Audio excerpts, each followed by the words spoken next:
Performance optimisation strategy basic में आपका स्वागत है। मैं हूं सुरजीत कक्कड़। हमारे प्रोडक्ट्स एंड सर्विसेज की अधिक जानकारी के लिए आप हमारी वेबसाइट www.surjitkakkad.com पर जा सकते हैं। आगे बढ़ने से पहले कृपया सुनिश्चित करें कि आप ये डिस्क्लोजर ज़रूर पढ़ें। मैं इसे कुछ समय के लिए स्क्रीन पर रखता हूं।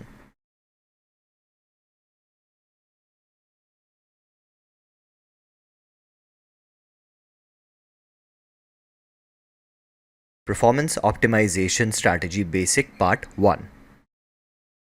इस लेसन में हम कवर करेंगे डिमांड एंड सप्लाई से रिलेटेड टर्मिनोलॉजीज़। हम समझेंगे प्राइस मूव क्यों करता है, डिमांड और सप्लाई के इंट्रोडक्शन। हम उन मिस्टेक्स के बारे में भी समझेंगे जो नॉविस करते हैं, और एज ए ट्रेडर हमारा एक्शन क्या होना चाहिए। ट्रेडिंग एनालिसिस को दो पार्ट्स में डिवाइड करा जा सकता है, फंडामेंटल एनालिसिस और टेक्निकल एनालिसिस। फंडामेंटल एनालिसिस में बिजनेस की फाइनेंशियल हेल्थ को समझने की कोशिश करते हैं, जैसे कि बिजनेस के एसेट्स, लायबिलिटीज़, अर्निंग्स एट्सेट्रा। अगर हम फ्यूचर्स और फॉरेक्स की बात करें तो इसमें हम ओवरऑल इकोनॉमी की स्टेट समझने की कोशिश करते हैं, जिसके लिए हम फैक्टर्स जैसे कि interest rate, production, earnings, employment, GDP, housing, manufacturing, management etcetera को एनालाइज करते हैं। टेक्निकल एनालिसिस में हम फ्यूचर प्राइस क्या हो सकता है इसका फोरकास्ट करने की कोशिश करते हैं, जिसके लिए हम पास्ट मार्केट डेटा का एनालिसिस करते हैं, जैसे कि प्राइस एंड वॉल्यूम। अगर हम ब्रॉडली समझें तो फंडामेंटल एनालिसिस यह सिखाता है कि एक कंपनी फंडामेंटली स्ट्रांग है तो हमें उसे खरीदना चाहिए, और अगर एक कंपनी फंडामेंटली वीक है तो हमें उसे बेचना चाहिए। अगर टेक्निकल एनालिसिस के बारे में बात करें तो सारी टेक्निकल ट्रेडिंग बुक्स हमें यह सिखाती हैं कि ट्रेंड इज़ योर फ्रेंड, मतलब हमारा ट्रेंड दोस्त है। इसलिए अगर अप ट्रेंड है तो हमें बाय करना चाहिए, और अगर डाउन ट्रेंड है तो हमें सेल करना चाहिए। इसको एक एग्जाम्पल से समझते हैं। कोई स्टॉक करंटली 100 रुपये पे ट्रेड कर रहा है और ऊपर जाना शुरू कर देता है 110, 120, 130। क्योंकि प्राइस ऊपर जा रहा है, टेक्निकली हम एक अप ट्रेंड में हैं, और जैसे सारी ट्रेडिंग बुक सिखाती हैं, अप ट्रेंड में हमें बाय करना चाहिए। और क्योंकि इस कंपनी की वैल्यू भी इंक्रीज़ हो रही है तो मोस्ट प्रॉबेबली ये फंडामेंटली स्ट्रॉन्ग कंपनी होगी। इसलिए फंडामेंटल एनालिसिस के बेसिस पे भी हमें इस स्टॉक को खरीदना चाहिए। अब इसका उल्टा केस लेते हैं। मान लेते हैं कि ऊपर की जगह प्राइस नीचे जाना शुरू कर देता है 90, 80, 70। क्योंकि प्राइस नीचे जा रहा है, टेक्निकली हम एक डाउन ट्रेंड में होंगे, और डाउन ट्रेंड में हमको बेचना चाहिए। और क्योंकि कंपनी की वैल्यू डिक्रीज़ हो रही है, मोस्ट प्रॉबेबली फंडामेंटली ये एक वीक कंपनी भी हो सकती है। इसलिए फंडामेंटल एनालिसिस के बेसिस पे भी हमें इस स्टॉक को बेचना चाहिए। तो ज़्यादातर ट्रेडर्स क्या करते हैं? क्योंकि अप ट्रेंड है इसलिए बाय करते हैं, फंडामेंटली स्ट्रॉन्ग कंपनी है इसलिए बाय करते हैं, और इमोशन ऑफ ग्रीड की वजह से भी लोग बाय करते हैं। और अगर प्राइस नीचे मूव कर रहा है तो डाउन ट्रेंड की वजह से ट्रेडर्स सेल करते हैं, फंडामेंटली वीक कंपनी को भी लोग सेल करते हैं, और इमोशन ऑफ फियर की वजह से भी लोग सेल करते हैं। अब एक सेलफोन का उदाहरण लेते हैं जो वर्तमान में 70,000 का है। यदि आप किसी ऐसे व्यक्ति से मिलते हैं जिसे तत्काल कैश की आवश्यकता है और इसे 65,000 में बेचने के लिए तैयार है, तो आप क्या करेंगे? यदि ये और सस्ता मिलता है 60,000, अब आप क्या करेंगे? अब मान लेते हैं 55,000, 50,000 आपको सस्ते दाम में मिल रहा है, आप क्या करेंगे? मुझे यकीन है कि आपका जवाब होगा आप इस सस्ते कीमत पर ख़रीदना पसंद करेंगे, और शायद एक से अधिक फ़ोन, क्योंकि सस्ता ख़रीदना एक लॉजिकल एक्शन है। लेकिन अगर हम इसे टेक्निकल और फंडामेंटल एनालिसिस से देखते हैं तो टेक्निकल एनालिसिस हमें सिखाता है कि डाउन ट्रेंड में हमें बेचना चाहिए, और अगर कोई कंपनी फंडामेंटली कमज़ोर है तो हमें बेचना चाहिए। अब अगर मान लेते हैं कि कीमत ऊपर जा रही थी 70,000 से 75,000, 80,000, 85,000, 90,000, क्योंकि कीमत महंगी हो रही है, आप क्या करना चाहेंगे? मुझे यकीन है कि आप इसे खरीदने में दिलचस्पी नहीं लेंगे। इसकी बजाय आप महंगे मूल्य पर बेचकर खुश होंगे, जो फिर से एक लॉजिकल करेक्ट एक्शन है। लेकिन अगर हम इसे टेक्निकल एनालिसिस और फंडामेंटल एनालिसिस से देखें, तो टेक्निकल एनालिसिस हमें सिखाता है कि अप ट्रेंड में हमें खरीदना चाहिए और स्ट्रॉन्ग कंपनी को भी हमें खरीदना चाहिए। यदि आप ट्रेडिंग करते हैं तो मुझे यकीन है कि आपने अनुभव किया होगा कि जैसे ही आप खरीदते हैं, स्टॉक या स्क्रिप्ट नीचे जाने लगती है और आपको लगता है कि कोई आपके ट्रेड्स पर नज़र रख रहा है। ऐसा इसलिए हो रहा है क्योंकि जब आप फंडामेंटली या टेक्निकल एनालिसिस के कारण महंगा खरीद रहे थे या लालच के कारण भी, किसी ने इसको एक अवसर के रूप में लिया और आपको महंगी कीमत पर बेचना शुरू कर दिया। और हो सकता है कि ये महंगी कीमत पर भारी मात्रा में बेचने की रुचि हो, जिसने अधिक सप्लाई पैदा की, और यही कारण है कि स्क्रिप्ट नीचे जाना शुरू कर देती है। इसी तरह आपने ये भी अनुभव किया होगा कि जैसे ही आप बेचते हैं, स्टॉक या स्क्रिप्ट बढ़ने लगता है और फिर से आपको लगता है कि कोई आपके ट्रेड्स पर नज़र रख रहा है। ऐसा इसलिए हो रहा है क्योंकि जब आप फंडामेंटल या टेक्निकल एनालिसिस के कारण सस्ता बेच रहे थे या डर के कारण भी, किसी ने इसे एक अवसर के रूप में लिया और आपसे सस्ती कीमत पर खरीदना शुरू कर दिया। और हो सकता है कि सस्ती कीमत पर भारी मात्रा में खरीदने में दिलचस्पी हो, जिसके कारण अधिक डिमांड पैदा हुई और स्क्रिप्ट ने ऊपर जाना शुरू कर दिया। यही कारण है कि परफॉर्मेंस ऑप्टिमाइजेशन स्ट्रैटेजी में हम लॉजिकली करेक्ट एक्शन लेते हैं।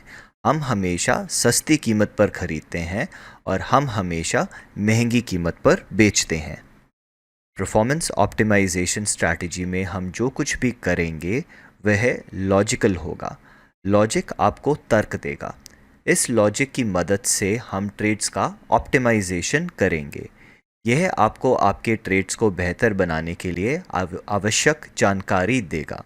और POS प्लस लाइव सेशंस में आपको वास्तविक उदाहरणों के साथ लॉजिक एंड ऑप्टिमाइजेशन को समझने का अवसर मिलेगा। डिमांड और सप्लाई को समझने के लिए हम विभिन्न टर्मिनोलॉजीज को समझते हैं। अब विभिन्न श्रेणियों के बारे में बात करते हैं और समझते हैं कि वह डिमांड और सप्लाई से कैसे संबंधित हैं। अगर हम डिमांड पर ट्रेड एक्शन के बारे में बात करें तो हम हमेशा खरीदते हैं, और अगर सप्लाई पर बात करें तो हम हमेशा बेचते हैं। ट्रेड टाइप: जब भी हम पहले खरीदते हैं इसे लॉन्ग ट्रेड कहा जाता है, इसलिए डिमांड पर हम हमेशा लॉन्ग ट्रेड लेते हैं। जब भी हम पहले बेचते हैं तो इसे शॉर्ट ट्रेड कहा जाता है, इसलिए हम हमेशा सप्लाई पर शॉर्ट ट्रेड लेते हैं। इसे बिजनेस दृष्टिकोण से देखें तो सस्ते दामों पर हम हमेशा खरीदने में रुचि रखते हैं, इसलिए हम डिमांड को होलसेल प्राइस कह सकते हैं। महंगे दामों पर हम हमेशा बेचने की रुचि रखते हैं, इसलिए हम सप्लाई को रिटेल प्राइस कह सकते हैं। डिमांड से हम कीमतों के बढ़ने की उम्मीद कर रहे हैं, इसलिए डिमांड जोन में बॉटम्स बन सकते हैं और सप्लाई से कीमतें नीचे जा सकती हैं, इसलिए सप्लाई जोन्स में टॉप बन सकते हैं। क्योंकि कीमतें डिमांड से बढ़ना शुरू कर सकती हैं, डिमांड लालच की भावना पैदा कर सकता है और इसी तरह कीमतें सप्लाई से नीचे जा सकती हैं, जो भय की भावना पैदा कर सकती हैं। कैंडल के रंग के बारे में बात करें तो डिमांड से कीमत ऊपर जा सकती है, इसलिए कैंडल का रंग हरा होगा, और सप्लाई से कीमतें नीचे जा सकती हैं, इसलिए कैंडल का रंग लाल होगा। कीमतें क्यों बढ़ती या घटती हैं? कीमतें हमेशा डिमांड और सप्लाई के बीच इम्बैलेंस के कारण बढ़ती या घटती है। आइए समझते हैं ऐसा क्यों होता है। प्राइस में चेंज तब होता है जब बायर्स या सेलर्स में से कोई एक किसी प्राइस पर ज़ीरो हो जाता है। मान लेते हैं कि 4 बायर्स हैं जो ABC स्टॉक को 250 रुपये में ख़रीदना चाहते हैं और प्रत्येक बायर 100 शेयर्स खरीदने के लिए तैयार है। इसलिए 250 रुपये में कुल बायर की मात्रा 400 शेयर्स की है। एक बायर केवल तभी खरीद सकता है जब उसी कीमत पर तैयार सेलर्स उपलब्ध हों। मान लेते हैं कि 2 सेलर्स आते हैं और प्रत्येक सेलर 250 रुपये में 50 शेयर्स बेचने के लिए तैयार है। क्योंकि हमारे पास 400 शेयर्स खरीदने के लिए हैं और 100 शेयर्स बेचने के लिए हैं, इसलिए एक खरीदार को उसकी पूरी मात्रा मिल जाएगी। अभी भी 250 रुपये में 300 शेयर्स बाइंग के लिए बचे हैं। क्योंकि 250 पर कोई और सेलर उपलब्ध नहीं है, इसलिए अगला सेलर हमेशा महंगे दाम पर रहेगा। इस वजह से अगर बायर्स को खरीदना है तो अब उनके पास अपने खरीद मूल्य को बढ़ाने के अलावा और कोई विकल्प नहीं है, जिसके परिणाम स्वरूप कीमतें बढ़ेंगी। इसी तरह यदि हमारे पास 4 सेलर्स हैं, 250 रुपये में प्रत्येक सेलर 100 शेयर्स बेचने के लिए तैयार है, तो 250 रुपये में कुल सेलर्स 400 शेयर्स बेचना चाहते हैं। एक सेलर केवल तभी बेच सकता है जब खरीदार उसी कीमत पर उपलब्ध हो। मान लेते हैं कि 2 बायर्स 250 रुपये में 50 शेयर्स ईच खरीदने को तैयार हैं। क्योंकि हमारे पास 400 शेयर्स बेचने को हैं और 100 शेयर्स खरीदने को, इसलिए एक सेलर अपनी पूरी मात्रा बेच देगा और हमारे पास अभी भी 300 शेयर्स 250 रुपये में बेचने के लिए रह जाएंगे। क्योंकि 250 रुपये पे कोई बायर उपलब्ध नहीं है, अगला बायर हमेशा सस्ती कीमत पर होगा। इसलिए यदि सेलर्स को बेचना है तो अब उनके पास अपने प्राइस को कम करने के अलावा और कोई विकल्प नहीं रहेगा, जिसके कारण कीमतों में गिरावट आएगी। कीमत बढ़ती है एक ऐसे प्राइस लेवल से जहां डिमांड सप्लाई से अधिक हो जाता है, और कीमत घटती है एक ऐसे प्राइस लेवल से जहां सप्लाई डिमांड से अधिक हो जाता है। आइए समझने की कोशिश करते हैं कि चार्ट पर डिमांड और सप्लाई लेवल कैसे दिखेंगे। मान लेते हैं कि एक चार्ट पर कीमतें बढ़ रही थी और फिर एक रेंज में ट्रेड होने लग गई, जिसके बाद एक मजबूत गिरावट थी। कीमत में गिरावट क्यों हुई?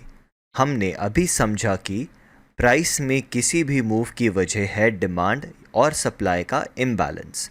क्या आप इस इम्बैलेंस को डिमांड या सप्लाई कहेंगे? क्योंकि कीमत नीचे चली गई, इसलिए इसे हम सप्लाई कहेंगे। अब हम 2 लाइन्स ड्रॉ कर देते हैं जहां से कीमतें गिरना शुरू हुई थी, और इसे हम सप्लाई जोन कहेंगे। मान लेते हैं कि गिरने के बाद कीमतों ने फिर से एक रेंज में ट्रेड करना शुरू कर दिया और फिर अचानक ऊपर बढ़ना शुरू कर दिया। प्राइस ऊपर क्यों गया? प्राइस में किसी भी मूव की वजह है डिमांड और सप्लाई का इम्बैलेंस। क्या आप इस इम्बैलेंस को डिमांड या सप्लाई कहेंगे? क्योंकि कीमतें बढ़ने लगी, इसलिए इसे डिमांड होना चाहिए। हम फिर से 2 लाइन्स ड्रॉ करेंगे जहां से कीमतें बढ़ने लगी और इसे डिमांड जोन कहेंगे। आपको क्या लगता है कि यहाँ कौन खरीद रहा है? यह एक ऐसा व्यक्ति है जो अप ट्रेंड में खरीदारी कर रहा है, या खरीद रहा है क्योंकि उसके लिए कंपनी फंडामेंटली स्ट्रांग है, जिसका अर्थ है कि फंडामेंटल या टेक्निकल एनालिसिस के कारण या लालच के कारण अब कोई व्यक्ति महंगे प्राइस पर खरीद रहा है।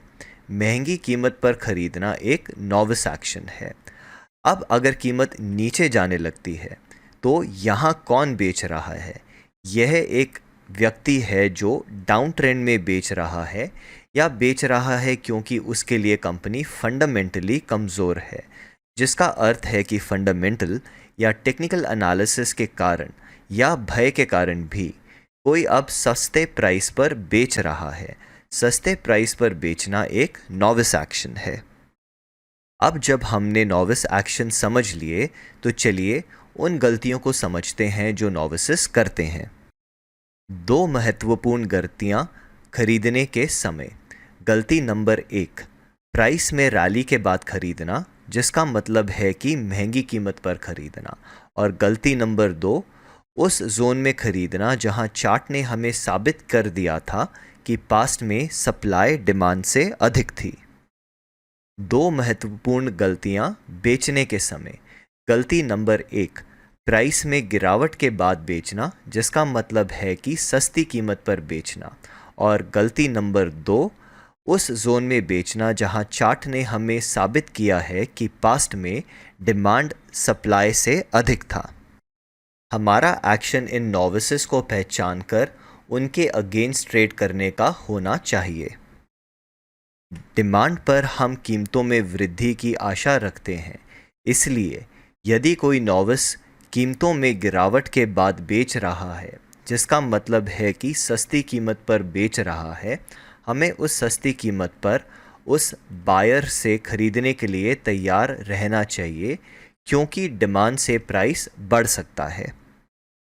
सप्लाई पर हम कीमतों में गिरने का अनुमान लगाते हैं, इसलिए यदि कोई नोविस कीमतों में रैली के बाद खरीद रहा है, जिसका मतलब है कि महंगी कीमत पर, हमें उस महंगी कीमत पर बेचने के लिए तैयार रहना चाहिए, क्योंकि सप्लाई से प्राइस नीचे जा सकता है।